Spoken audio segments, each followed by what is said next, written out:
Welcome. Grab your coffee, settle in, and let this story touch your heart. The courtroom was stifling that day, thick with unspoken tension.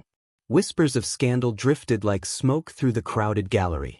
A 17-year-old black girl named Amara sat at the defendant's table, wrists bound by silver cuffs, her expression unreadable. She wore a plain white shirt, slightly creased from the night she'd spent in a holding cell. Despite the circumstances, her posture was upright, almost defiant. The judge sitting before her, Judge Gerald Whitaker, leaned back in his chair, eyes cold and calculating. His gavel weighted like a weapon. "State your name for the record," he said, his voice a mix of authority and condescension. "Amara Jones," she replied evenly. There was a slight pause, as if the judge expected her to say more, expected her to stammer, to show weakness, to plead. But Amara didn't. This wasn't just a trial. It was a show. One orchestrated by men like Judge Whitaker, who sat in chairs of power and handed down punishments with prejudice masked as procedure. Everyone in the room sensed it, the quiet unfairness, the way the evidence didn't quite add up, the way the prosecution seemed too confident. Amara was accused of stealing from a prominent local business, a boutique jewelry store that, coincidentally, was owned by a friend of the judge. Surveillance footage was conveniently corrupted. Witness testimonies were vague at best, fabricated at worst. The only thing concrete in the room was Amara's skin, and that seemed more than enough for some. Amara's public defender, Mr. Keller, tried to maintain professionalism, but it was obvious his hands were tied. His objections were overruled with a wave. His arguments dismissed before they reached the second sentence. Every time he rose to speak, the judge sighed, glanced at the ceiling, or rubbed his temples in exaggerated annoyance. The message was clear: Amara didn't stand a chance. Outside the courthouse, the town buzzed with subtle racism hidden behind polite smiles. It was a place where everyone knew their place, and stepping out of that unspoken boundary brought swift punishment. Amara had always been quiet, observant. She didn't go to parties, didn't pick fights. Her record was spotless. But that didn't matter today. All that mattered was that she was a young black girl standing accused in a courtroom where the verdict had likely been written before she ever entered. The prosecutor, Ms. Hampton, paced confidently in front of the jury box. "Ladies and gentlemen," she said, "this is not a complex case. This is about accountability. About someone thinking they were above the law." She paused, then turned toward Amara.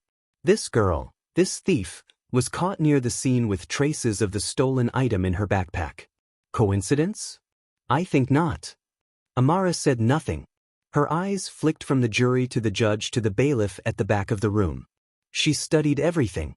Not with fear, but with focus. The courtroom spectators were mostly white. A few whispered to each other, shaking their heads. They didn't know her. But they didn't need to.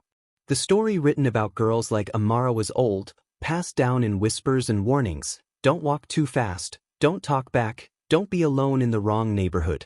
Her mother sat in the front row, silently weeping. Her hands clutched a small, worn Bible.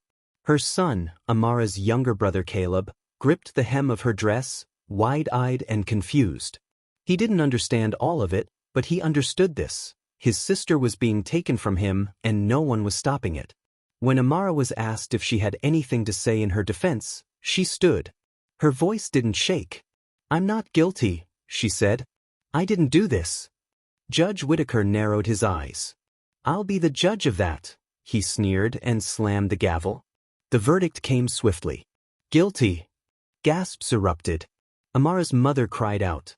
Her brother buried his face in her lap. But Amara stood still, as if she had been expecting it. As if she had already planned her next move. The sentence: 5 years in juvenile detention. It felt like a death sentence in disguise. They took her away in handcuffs, escorted by a tall, silent officer with mirrored sunglasses. But something strange happened in the hallway. As they rounded the corner, Amara didn't seem scared. In fact, she smiled. The officer glanced down at her.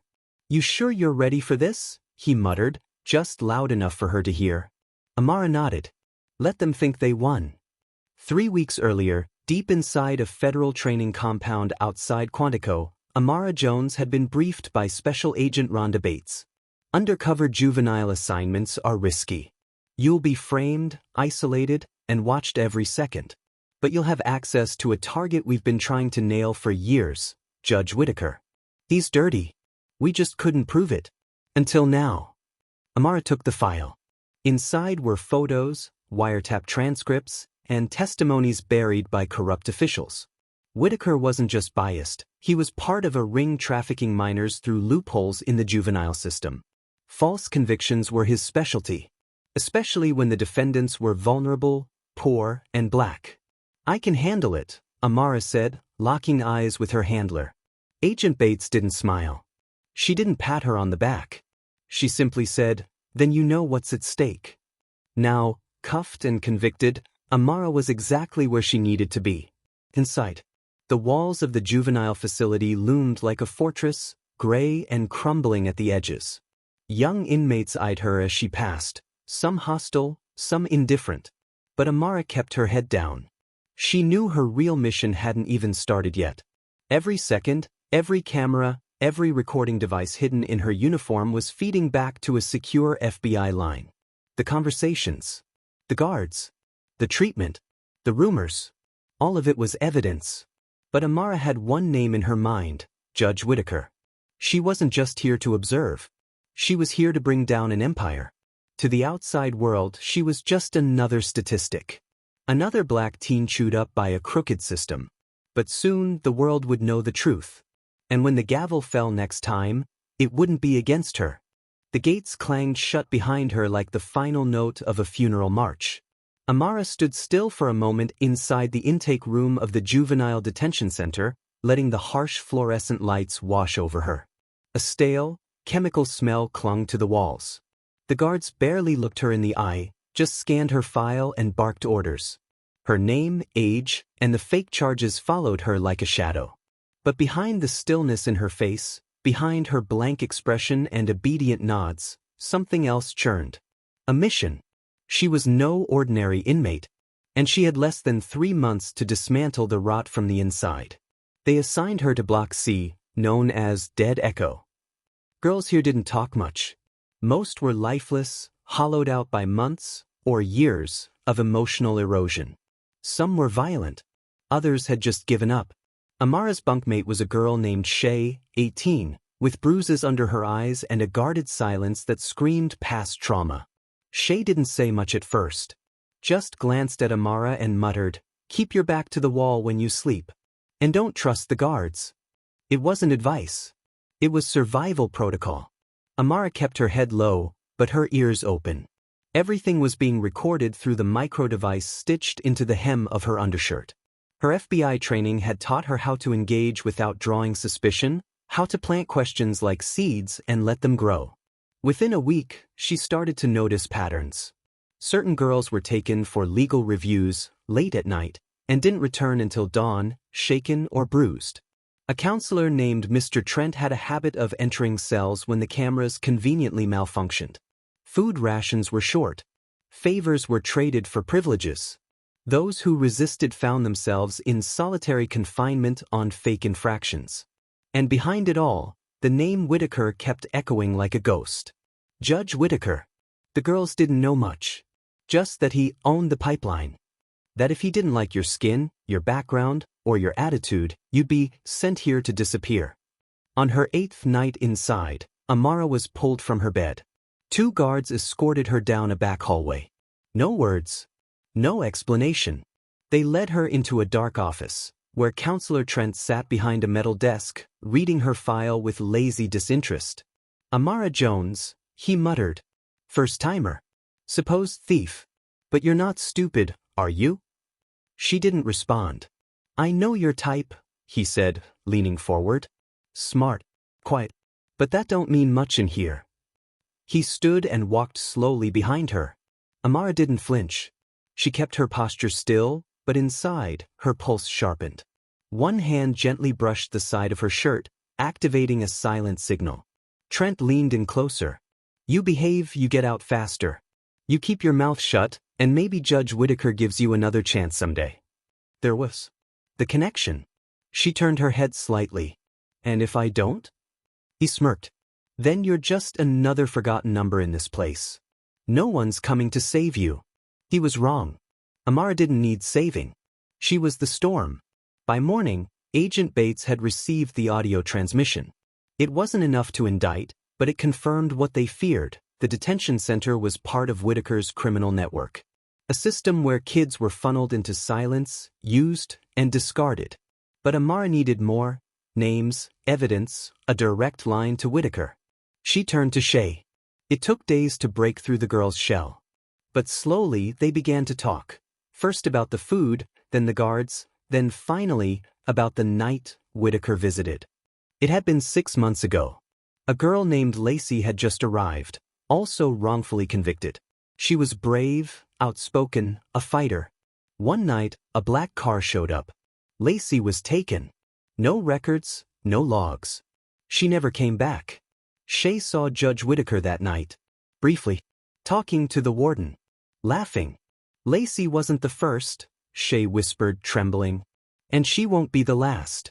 Amara knew she needed to find proof of that car. A registration, footage, anything. But all outside connections were monitored. Letters were censored. Calls were supervised. So she used a different tactic, an old-school one. She asked for a library shift. Once there, she began watching the facility's ancient desktop monitors, pretending to organize inventory while taking note of server locations. She mapped the times when camera footage was overwritten. She learned who had keys to the basement archive. She started piecing together the pattern of when the outside world brushed against the silence of these walls. One night, she found her way to the file room. Inside, beneath the false drawer lining, she discovered 2 critical things. A printed visitor log, partially shredded, with the judge's signature scrawled under an entry labeled Transport Review. A locked cabinet containing flash drives. One was labeled Owens 9/12. Lacey Owens. She pocketed the drive. Back in her bunk, she slipped it into the lining of her shoe. If she could get that to Bates during the next legal check-in window, they might finally have enough to bring down Whitaker and the entire operation. But trouble came faster than she expected. Shay was gone the next morning. No warning. No explanation. Her bed stripped bare. Her belongings tossed into a black bag. She got moved, the guard said. But Amara knew what that meant. She talked too much. And now, they were coming for her. As night fell, Amara braced herself. The facility grew quiet. Too quiet. Then came the click of her cell door. 2 unfamiliar guards entered. "Get up," one said. "No questions." She stood slowly, muscles tense. As they led her down the hallway, past the cafeteria and through a side corridor that no other inmate ever used, Amara's mind raced. She was alone. Cut off. And if she didn't act now, she'd vanish like the rest. But Amara had one advantage they didn't know about. She'd left a message. Scrawled in code on the back of a library book. Hidden in plain sight. A code only Agent Bates would recognize. And once they saw it, they'd know. Initiate extraction. A humid stillness hung in the hallway as Amara was led into a restricted wing known only to high-level staff. Her sneakers squeaked softly against the polished concrete floor. The 2 guards flanking her didn't speak. Their eyes were hidden behind mirrored lenses, but their grips on her arms told her all she needed to know. They weren't here to escort. They were here to erase. The hallway twisted left into an older part of the facility where the cameras didn't blink red anymore. Power flickered overhead. They stopped in front of a metal door with no markings. One of the guards keyed in a code. The lock hissed. Amara's heart beat steady. Not from fear, but from calculation. She'd known this day might come. From the moment Shay disappeared, it was only a matter of time. They pushed her inside a dimly lit room with peeling walls, the air heavy with bleach and secrets. A single chair sat under a hanging bulb. Metal restraints were bolted into its arms. Trent was already there, sleeves rolled, smugness curling around his voice like smoke. "Thought you were clever, huh?" he said, stirring the girls up, asking too many questions. "You think we don't notice?" Amara didn't answer. He stepped closer. "You know what happens to troublemakers in here, don't you?" Her lips stayed shut, but her eyes, calm and piercing, met his. There was no fear, only silence that made Trent pause for a moment longer than he should have. "Get her strapped," he ordered the guards. As they moved toward her, the plan surged through her mind like lightning. Stall, survive, signal. "Before you do," she said softly, "check the library log." Trent blinked. "What?" Amara tilted her head. "That's where you'll find the message." For the first time, his smirk faded. Back in the main building, a senior librarian named Ms. Crenshaw, strict, pale, silent, was thumbing through the returned book cart. Her eyes scanned over titles without interest until one spine caught her attention. A Season for Justice. She pulled it from the shelf. It felt heavier than usual. Inside the back cover, barely visible against the faded paper, was a hand-drawn symbol, 3 dots over 2 lines, the emergency code used by undercover operatives when all other lines of communication were compromised. Ms. Crenshaw froze. The move. Within 10 minutes, the signal reached the FBI satellite channel. And Rhonda Bates was on a plane. Back at the detention facility, Amara was restrained in the chair, her wrists clamped in place. Trent paced in front of her, eyes gleaming with the promise of intimidation. But the moment was broken by a sharp knock at the door. A guard poked his head in. "Sir, someone's here." "A lawyer." "What lawyer?" Trent snapped. The guard hesitated. "Says she's got orders from the federal court. Demanding a meeting. She's got a file." Trent's face hardened. "Keep her here," he barked and stormed off. The second the door slammed shut behind him, Amara turned to the remaining guard. "You can let me go now," she said. He scoffed. "Cute." Amara smiled. "You really think I'm alone?" Just then, a low hum filled the corridor, an unfamiliar mechanical whine. The facility lights flickered. Agent Bates, dressed in civilian clothes, was standing calmly in the warden's office with a federal badge in one hand and a court order in the other. "I want every file with Judge Whitaker's signature. And I want access to your archives." The warden, an aging man with trembling hands, read the documents. His face turned pale. "We don't keep those records. Most are transferred." "Don't lie," she cut in sharply. "You've been under silent audit for 3 weeks. You've moved over a dozen juveniles without legal grounds. My operative is inside." And she just triggered a red-level distress code. Silence. Then the sound of a helicopter thudded through the air outside. Back in the basement, Trent was halfway down the hallway when the facility went into partial lockdown. Sirens didn't blare, but systems began to reset. The cameras came online. Keycards were disabled. The prison's security software had been hacked just enough to throw off the guards without alerting them to the true intrusion. Amara sat still, counting the seconds. 32. 33. Then came the sound she was waiting for, the metal creak of the second door opening behind her. The same silent guard who'd escorted her 3 weeks ago stepped inside. This time, he didn't say anything. Just pulled out a small blade from his vest, sliced through her restraints, and held out his hand. "Time to move." She took it without hesitation. They moved through maintenance corridors built decades ago, unseen by cameras, forgotten by administration. They passed empty cells, boiler rooms, pipes wrapped in rust. Amara clutched the flash drive still hidden in her shoe. At the exit, Agent Bates was waiting. Her arms crossed. Her face unreadable. "Nice timing," Amara said, out of breath. "I trained you better than this," Bates replied. 3 extra days. You scared the hell out of me." Amara smiled faintly. "Got what we needed." She handed over the drive. Bates took it with care, then nodded to the other agent behind her. "Get her in the van." As they pulled away from the facility, Amara looked back once, just as federal agents swarmed the front gates. They weren't subtle anymore. They didn't need to be. The walls of the center that had buried dozens of lives were finally being ripped apart. But the mission wasn't over. Later that night, in a secure debriefing room miles away, Amara sat across from a federal prosecutor and a panel of senior FBI officials. The footage she collected, paired with Shay's recorded testimony, the drive, and the coded message, would be more than enough to indict half the staff. But the real target still sat on his marble bench, high above the law. Judge Gerald Whitaker. And he had no idea what was coming. Amara, the lead official said, "What you did inside was beyond the call. We'll handle the fallout." But Amara shook her head. "No," she said. "You'll need someone who's been in his courtroom. Someone he thinks he's already crushed." The official looked at her, intrigued. "You're saying?" "I'm saying I want to go back. This time not as a convict, but as his worst mistake." 3 weeks after the raid, Judge Gerald Whitaker's courtroom returned to business as usual, or so he believed. He stood tall in his robes, confident and composed, issuing sentences with the same frigid tone he'd used for years. To the public, he was the emblem of law and order.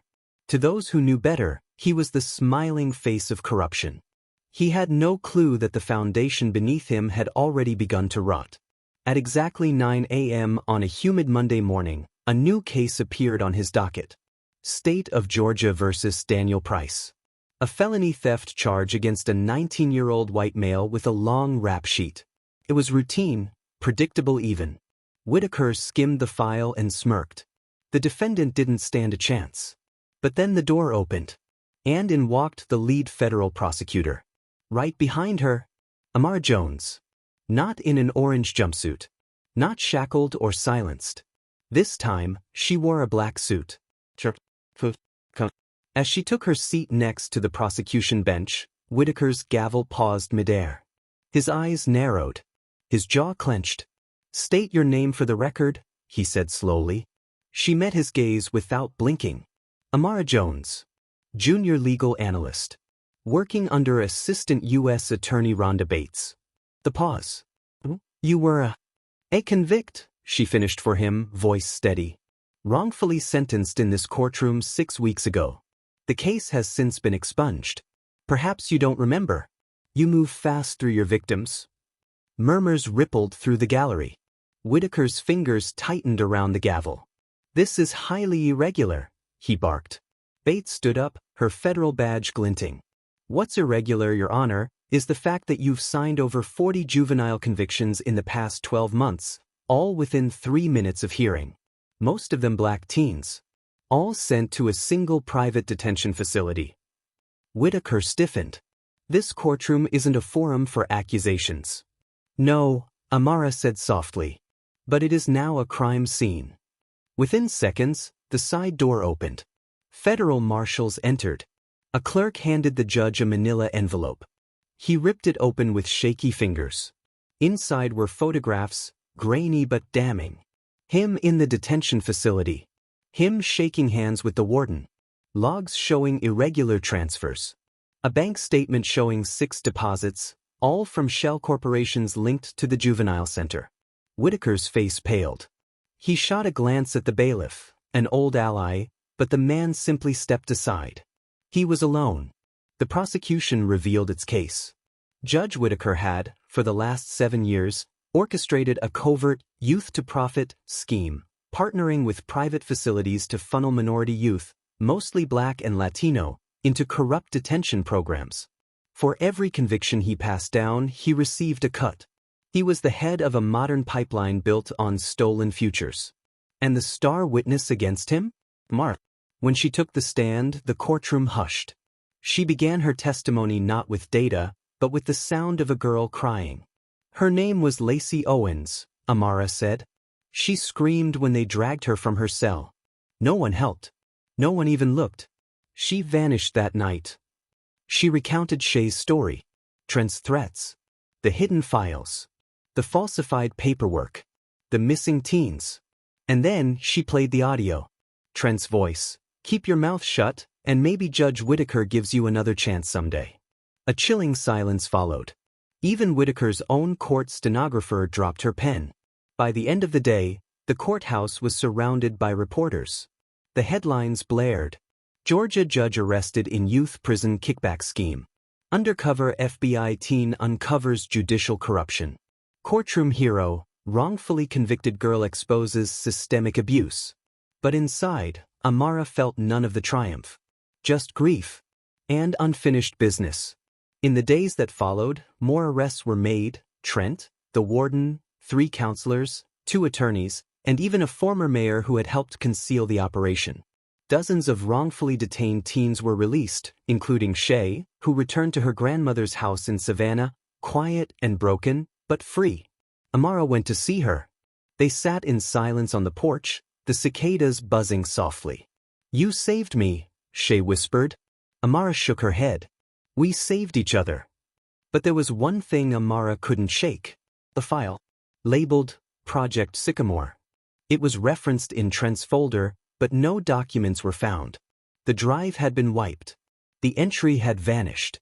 She brought it to Bates. "This might go deeper," Amara said. "Beyond Whitaker. Beyond Georgia." Bates looked at her, quiet for a moment. "You still want in?" Amara didn't hesitate. "Yes." And so it began again. Not as a prisoner. Not as bait. But as a full-fledged agent in training. Her mission now? Expose the judges in other states who were part of this hidden network. From Alabama to Mississippi to Louisiana. She knew the signs now. And she knew how to hide in plain sight. As she walked out of the courthouse that day, a reporter shoved a mic in her face. "You're being called a hero. How does it feel?" Amara looked past the cameras to the empty bench where Judge Whitaker once sat. "Justice doesn't feel like a headline," she said. "It feels like the silence finally breaking." 4 months had passed since Judge Whitaker was dragged from his own bench in cuffs. His fall was spectacular, covered in every major outlet, analyzed, dissected, then buried beneath the next political scandal. But Amara Jones hadn't stopped. Not even close. What began as one mission to expose a racist judge had grown into a nationwide investigation. Each step deeper into the system revealed a truth more disturbing than the last. Because Judge Whitaker wasn't the only one. The files hidden in Project Sycamore weren't just about kickbacks. They outlined an underground judicial network, a syndicate where corrupt officials trafficked in more than just prison sentences. Juvenile convictions were traded like poker chips among private facilities across southern states, with racial profiling at the center of their targeting. The deeper the skin tone, the harsher the sentence. And for every Black or Latino teen falsely convicted, money changed hands. Futures were auctioned off behind robes and gavels. And Amara, now a junior FBI operative, had been chosen to burn it down. Her new assignment led her to Mississippi, a small town called Coveton, where records showed Judge Malcolm Crane had a 94% conviction rate for minors of color. In the courtroom, Crane wore a grandfatherly smile and spoke in soft, syrupy tones. But the stats didn't lie. He sentenced teens with no priors to years in high-security juvenile camps, places under federal investigation for abuse and unexplained disappearances. Amara enrolled undercover at the town's community legal aid office, posing as an intern. And one by one, she began to unravel his machine. She met a boy named Tyrese Calvin, age 16. Arrested for loitering near a convenience store. He had no weapon, no drugs, no priors. But Judge Crane gave him 2 years in confinement. Then she found Ana Lucia Ortega, 15. Caught in a schoolyard argument. Labeled a threat to public peace. 1 year in a lockdown facility. Each case mirrored the next. Always minority teens. Always fast trials. Always one judge. One facility. And the same private bank routing numbers behind the scenes. It was a copy of Whitaker's playbook, but smarter, better hidden, cleaner. Until Amara arrived. One stormy night, she managed to infiltrate the county clerk's server using credentials stolen from an assistant's laptop. Inside, she found sealed memos marked Sycamore Phase 2, active. Juvenile Incentive Program. Eye analysis. The files confirmed it. The same private juvenile companies tied to Whitaker were active here. The code names were different, but the players were the same. Amara's blood ran cold. This wasn't just a rogue judge or two. It was a national ring. She brought the intel to Bates. We're talking about 22 judges, at least 7 states. This is industrial, Amara said. Bates didn't blink. You still want in? Amara nodded. I was sentenced for nothing. I know how it feels. I won't let this happen to anyone else. Bates leaned forward. Then it's time we take them all down. The takedown operation was called Operation Clean Gavel. Over the next month, simultaneous raids were planned across 3 states. Amara would be at the center of the Mississippi operation, positioned inside Crane's courtroom on the day of the sting. Her role? Trigger the collapse. October 21st, 9:15 a.m., the courtroom was full. Tyrese Calvin's appeal hearing was on the docket. Amara sat beside the defense attorney, armed with classified files and a hidden mic. Judge Crane walked in, smiling warmly to the gallery. No one knew the building was surrounded. Amara stood up. "Your Honor," she began, voice steady, "we've submitted new evidence for review, including previously sealed financial disclosures." Crane's smile faltered. "That material is inadmissible." "With respect," she said, louder now, "we believe you've had a personal financial interest in the outcome of every juvenile sentence issued in this court since 2017. Gasps broke out. Amara pulled out a file. "And we have proof." In seconds, the back doors burst open. Federal agents stormed in. Cameras followed. Judge Crane's face drained of color. "You can't do this," he stammered. "This is my courtroom." Bates entered behind the agents. "No," she said. "It's the people's courtroom." The gavel in Crane's hand trembled, then dropped. For a second time in Amara's life, a corrupt judge was removed in disgrace. But this time, she wasn't the victim. She was the reckoning. A month later, Amara stood on the steps of the federal building in D.C., reporters gathered like bees. "We've now confirmed investigations into juvenile corruption in Georgia, Mississippi, Louisiana, and Alabama," she announced. "More arrests are expected. More children will be freed." A journalist raised a hand. "Ms. Jones, you've become the face of a movement. How do you stay grounded?" Amara took a breath, eyes distant. "Because every morning I remember Shay. I remember Lacey. I remember the sound of a steel door closing behind me for something I didn't do." She looked into the camera lens. "And I remember that justice isn't just about laws. It's about who the law protects and who it's been used against." That evening, Amara walked through the neighborhood she grew up in. Kids played on cracked sidewalks. Murals of past activists glowed in fading streetlights. An elderly man in a chair waved. "You're that girl from TV, right? The judge catcher?" She laughed gently. "Something like that." He nodded. "Keep going. Lot of rot left to clear." As Amara walked on, her phone buzzed. A new alert. New whistleblower report. New Mexico court under scrutiny for juvenile detentions. She tapped open the message. Another judge. Another scheme. She turned her steps toward the future. Not because she had to, but because someone had to. The gavel had cracked. But Amara was just getting started.